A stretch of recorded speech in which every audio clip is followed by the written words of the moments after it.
Latur cooperative बँकेचे chairman Pradeep Rathi यांनी आपली निवृत्ती जाहीर केली. जवळपास तब्बल 30 वर्षापासून चेअरमनपदी असलेल्या प्रदीप भाऊ राठी यांनी आपल्या पदाची सर्व सूत्रे आकाश राठी यांच्याकडे सुपूर्द केली. प्रदीर्घ अनुभव असलेल्या प्रदीप भाऊ राठी यांच्या अनुभवामुळे ही बँक भरभराटीला आली. प्रदीप भाऊ राठी यांची वय जवळपास 75 वर्षाच्या आसपास आहे. त्यामुळे ते एकेका पदावरून निवृत्त होत आहेत. आपल्या निवृत्तीसंदर्भात त्यांनी संचालक मंडळासमोर केलेले हे अनकट भाषण आम्ही तुम्हाला ऐकवणार आहोत.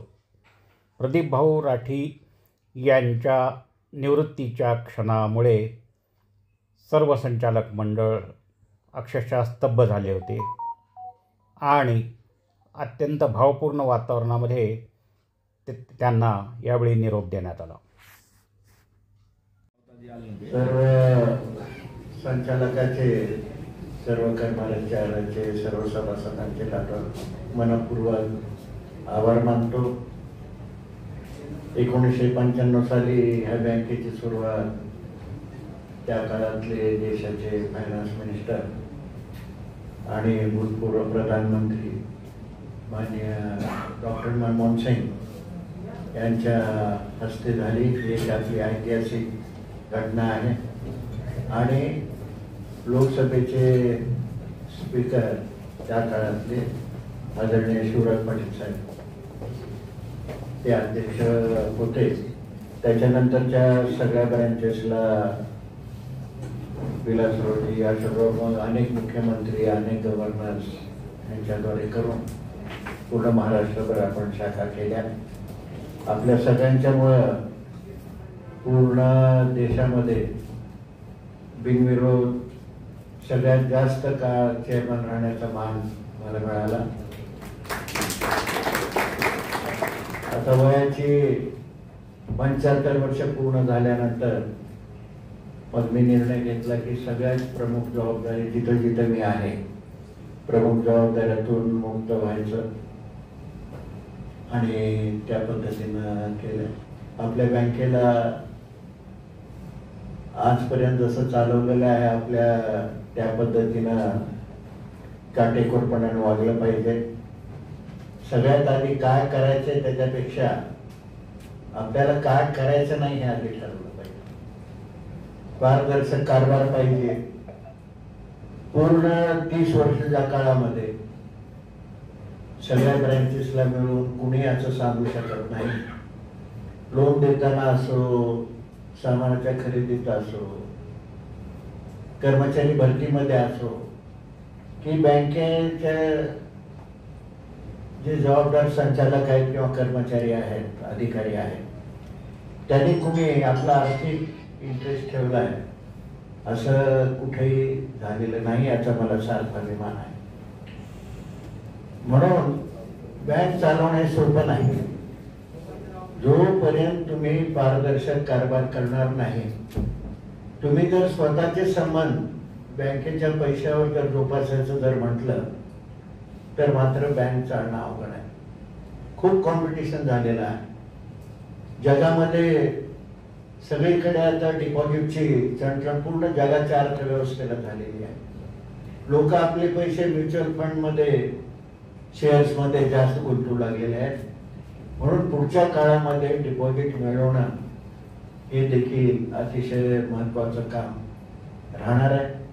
त्याच्यासाठी विश्वासार्हता पाहिजे. आपण बघतो बऱ्याच सहकारी बँका हे आणि विशेष करून पतपेढ्या हे फार मोठ्या प्रमाणात लोकांचे पैसे त्याच्यामध्ये वाया गेलेले आहेत.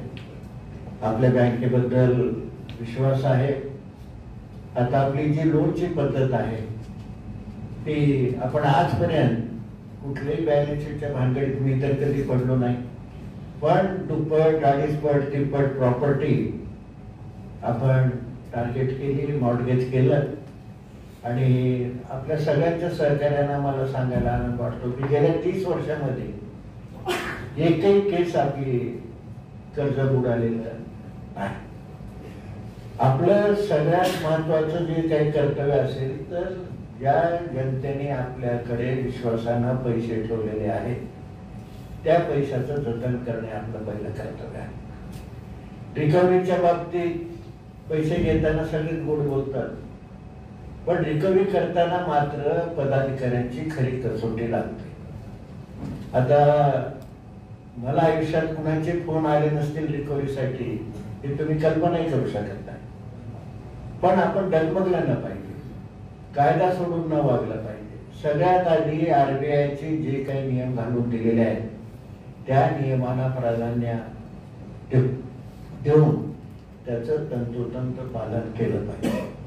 आजपर्यंत बँकेला एकदाही पेनल्टी लागली नाही. जवळपास देशातल्या 50 ते 60% बँकांना पेनल्ट्या लागलेल्या आहेत. पण आपण RBIचं जे धोरण आहे सातत्यानं आपल्याला वर्ग ऑडिट मिळालेला आहे.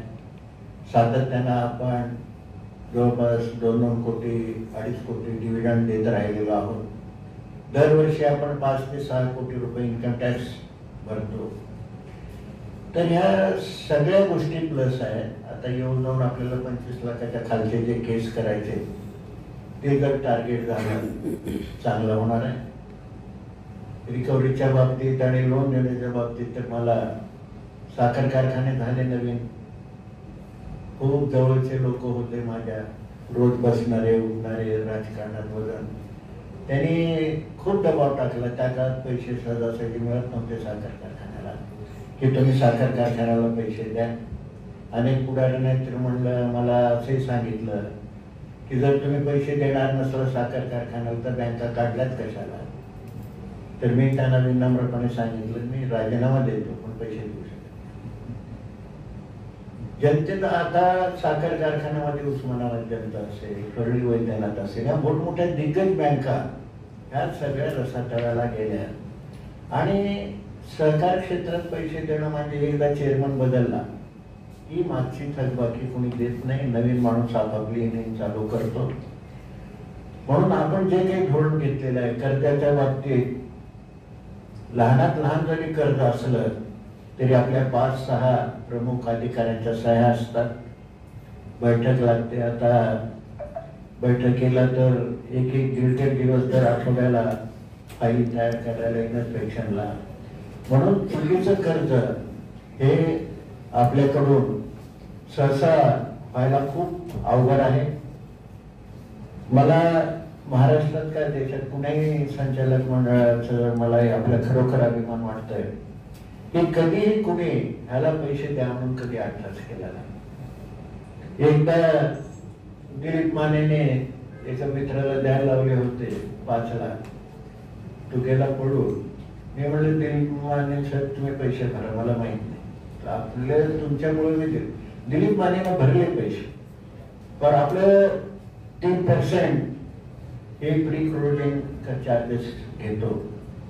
सगळ्यांना असं वाटतं की प्री क्लोजिंग चार्जेस हे जाचक आहे, पण मी आपल्याला सांगतो एक फाईल तयार करायला आता 10 कोटी रुपये जर कोणी एकदम अचानक भरले, तेवढे पैसे परत लावायला 6 महिने जातात. आपल्याकडे ते पैसे पडून राहतात, लोकांना डिपॉझिटला व्याज द्यावं लागतं, पण आपल्याकडे पैसे पडून राहिल्यावर आपल्याला बँक नेट प्रॉफिट मध्ये राहू शकत नाही. तर मला माने म्हणले, अहो भाऊ एक अधिकारी आहे त्याला थोडं कमी करावं लागतं. म्हणलं माने साहेब होऊ शकत नाही. तर अक्षरशः दिलीप मानेने स्वतः पैसे भरले प्री क्लोजिंगचे आणि त्या अधिकाऱ्याला हे केलं. बोलण्याचं तात्पर्य एकच आहे, आता बँकेकडे 4 ब्रँड न्यू गाड्या, मला तर आठवत नाही कोणी बँकेचा डायरेक्टर किंवा चेअरमन कधी गाडीत बसत. फोन देखील आमचे नंबर आहेत. आपण कधी गेल्या 30 वर्षात कधी TADA घेतलेला नाही. आपण एक सार्वजनिक सामाजिक बांधिलकी म्हणून ही सगळी सेवा करतो. आज मोठमोठे मंत्र्यांनी कर्ज घेतले, मोठमोठ्या आमदारांनी कर्ज घेतले, अनेक लोकांनी आपला राजकीय इतर बळाचा वापर करून बँकेला वाकवण्याचा खूप प्रयत्न केला. पण आता कायदे असे आहेत की किती मोठा जरी माणूस असला तरी रिकव्हरीला फारशी त्रास होण्यासारखी परिस्थिती नाही. आपण जर सचोटीनं केलं तर कुठेही अनेक आपल्याकडे सगळे माने साहेब, गर्जे साहेब, लोयाजी, रेड्डी बाबी हे मोठमोठे लोक आहेत. जेवढा बँकेचा व्यवहार आहे त्यांचे स्वतःचे व्यवहार आहे, त्यांना वाटतंय आपल्या अंगलट काही आलं तर कसं होईल म्हणून. पण एक तुम्हाला सांगतो, जर व्यवस्थितपणे केलं खूप लोकांना आपण नोकऱ्या देऊ शकतो. तुम्हाला कल्पना आहे की गेल्या 2-3 वर्षामध्ये जवळपास 80 लोकांना आपण घरं बांधून दिली आपल्या कर्मचाऱ्यांना. त्यांच्या सर्व कुटुंबाचं आरोग्याचं आपण बँकेने जबाबदारी घेतली. आणि तुम्ही बघितलं असेल की आता सर्व लोक ट्रीटमेंट मोठ्यात मोठ्या हॉस्पिटलमध्ये घेताना आपल्याला दिसतात आणि विम्याचं संरक्षण त्यांना आहे. आपण सगळ्या वास्तू या अतिशय चांगल्या पद्धतीनं कसं येईल ज्याच्यामुळे लोकांना आनंद वाटेल, ग्राहक आकर्षित होईल त्या पद्धतीनं केलेलं आहे. आपण आता हे धोरण आखलं पाहिजे की दर 2-3 वर्षांनी एखादी प्रिमायसेस विकत घ्यावं.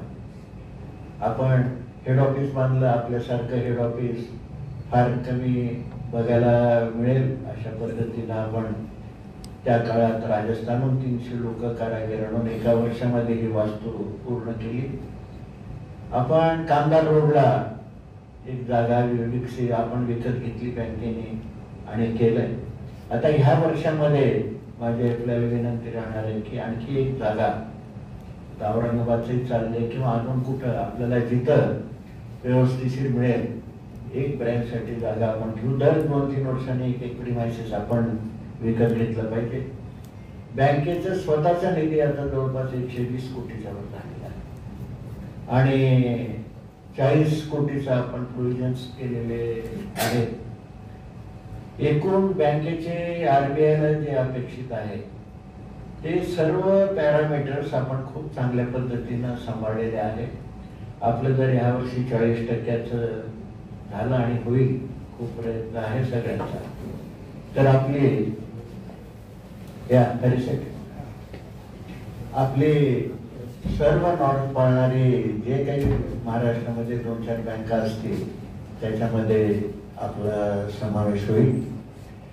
तर मी जरी रिटायर्ड होणार असलो तरीही टर्ममध्ये जोपर्यंत तब्येत साथ देईल, जोपर्यंत बुद्धी साथ देईल, तर आपल्या सगळ्यांचं काम एकच आहे की काम करताना चुका बऱ्याच होण्याची शक्यता असते. रॉंग ट्रॅकला गाडी जाऊ द्यायची नाही, एवढंच बघायचं. बाकी आता नवीन जनरेशनकडे बँक ताब्यात द्यायचा विचार माझ्या मनात खूप दिवसापासून होता.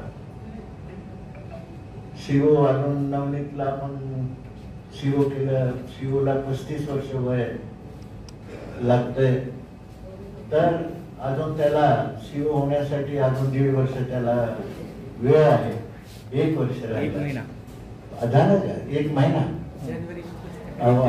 पण आपण गेली 1.5 वर्ष त्याचं वय कमी असताना देखील आपण त्याला जबाबदारी दिली. नरेश आहे, किरण आहे, भंडारी आहे, खंडोळजी तर सिनियर आहे. पण या सगळ्या लोकांनी खूप चांगल्या पद्धतीनं कारभार सांभाळलेला आहे आणि त्यांच्या हातामध्ये बँक सुरक्षित आहे.